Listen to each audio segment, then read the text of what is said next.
Good Thursday afternoon, everyone. I'm Carlos Silva, the Reckham 247 editor, joined by our Red Raiders beat reporter, Krista Pirtle. And we're here to introduce you to some of the news that just came about with Tubby Smith, the former head basketball coach at Texas Tech. We just got out of the press conference with Kirby Hocutt. I guess what were some of your impressions that you got? Main thing for me, it seemed like Kirby Hocutt was very perturbed as he was kind of announcing some of the timeline, if you will, that kind of happened with this, Krista. He was. He mentioned he was thinking about it last night, and a week ago last night they were all in LA for the Wooden Award ceremony. Apparently he talked with Coach Smith then about kind of setting out the future, saying this chair is yours until you're ready to retire. We want to make that happen. Stop me if my paraphrasing goes awry. But that's basically what he said, and then he laid out a timeline of, okay, so we talked about that. Then on the plane ride to West Virginia on March 1st, I pretty much repeated that same conversation with him, coming back from Raleigh, mentioned stuff like that. And then he said that Tuesday morning, they had a meeting. He offered him, a 5-year extension? 5-year contract extension, and he basically reiterated what you were talking about, that they wanted to keep him, make sure that he retired a Texas Tech Red Raider. But things changed a little bit going into Wednesday, where they were actually talking about a practice facility that they would do some renovations on, which were some of the things that have actually been in the works. So Tubby Smith was aware of these things. It wasn't due to trying to keep him, as some on Twitter have rumored. They were actually going to do that, and some of the things that Kirby Hocutt did detail is that they are going to get a new video board, new soundboard, and other things that will improve the facilities as well. But the biggest thing now, they're going to have to improve at the head coaching position, Krista. And right now there are certain candidates. Kirby Hocutt did not disclose any of that when we did ask him that at the press conference, but some names that you and I have kind of talked about: Chris Beard, who's the barely new UNLV head coach, former Angelo State head coach, and Little Rock head coach, as everyone knows, in Arkansas. Another one, Darvin Ham, who's with the Atlanta Hawks, a former Texas Tech Red Raider. His son is on the team. What's up, Donovan? Very true. And the other thing, too, that everyone remembers, that very iconic photo in Sports Illustrated where he's dunking the ball as well. Anyone else that you kind of see? I mean, I could foresee a assistant head coach coming up as well, maybe keeping that continuity, but I guess your thoughts on that. I'm just going to stop you right there because I'm going to bounce in on the facilities real fast. Correct. If you compare the two, at Texas Tech, yes, the USA is a great arena. However, with practices, it gets a little tricky. There's the main floor and one practice floor. So during the fall, when you have Texas Tech men's basketball doing workouts and then finally practices get started, you have women's basketball, and then volleyball is also in season. So those three teams have to coordinate who practices when, on what floor, and how long, and so forth. And if they just can't fit it into one of those two floors, then a team goes to practice in the rec center. So that, I don't know if that has frustrated Coach Smith in the past, but that's definitely an issue. Then you compare that to what's at Memphis, and they already have a good practice facility.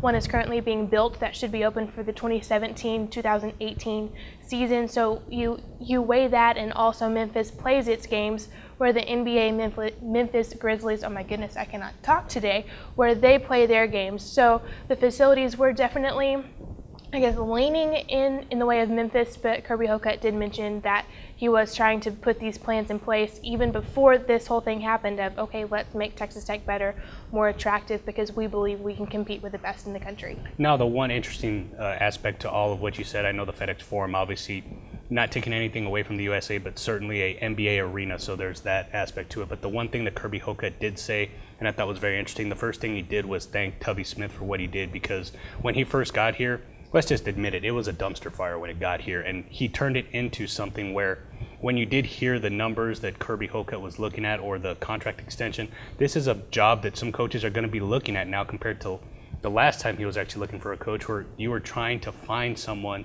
Fortunately, Tubby Smith had been let go at Minnesota. They were fortunate to get his acumen and everything else. It worked out, but certainly it's a very intriguing job for anyone that's looking to maybe be a new head coach at Texas Tech now. Yeah, and I've seen all over Twitter people bashing Coach Smith.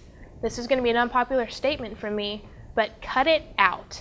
He came here. You cannot argue what he did with this program. When he came, it was a dumpster fire. Look what he did in 3 years. He turned a group, he didn't inherit a group of sophomores and they became juniors and then they became seniors and started balling. No. He came in, worked with what he could, got some freshmen, didn't go for a JC route. That would be maybe a quicker turnaround, but not so long-lasting. Correct. You know yeah, what I'm saying? Just kind of building for the future is what Yeah, he was doing. and so he got those sophomores and put them in place. Now, at this press conference, most of the team was there. I mean, they seemed, probably confused with the Dumbfounded, situation. I guess is yeah, a good word, flabbergasted. but they still, in this moment, they still seem bought into the program. Well, the one thing that you have to credit Tubby Smith is, like you said, he got these 4 sophomores, now rising juniors, and all these young players that if they buy into each other, they can stay together, and not only that, but make multiple runs, which compared to what you said when Tubby Smith came in, did not have that opportunity. So he did leave it in better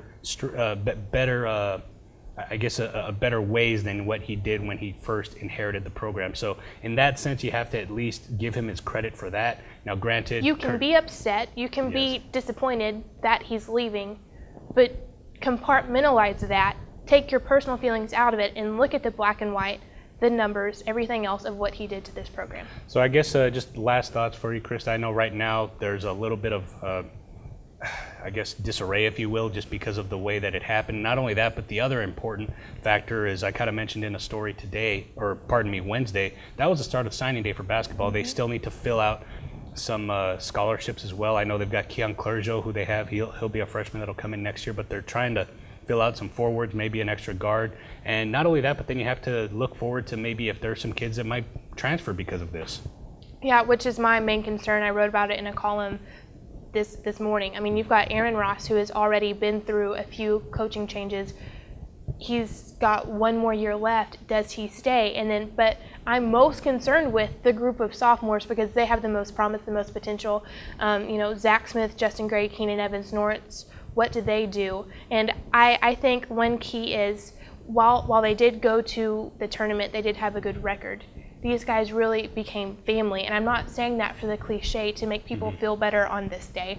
I'm saying that because it's real, because when I talked to every guy on the team this year, that's what they told me. So maybe that relationship has them bought in more to each other, which could help maybe get some of them to stick around for the future. But right now, we're going to look and see who does Tech hire, because that is, most important. But secondly, you've got to look at who stays and who transfers from this team.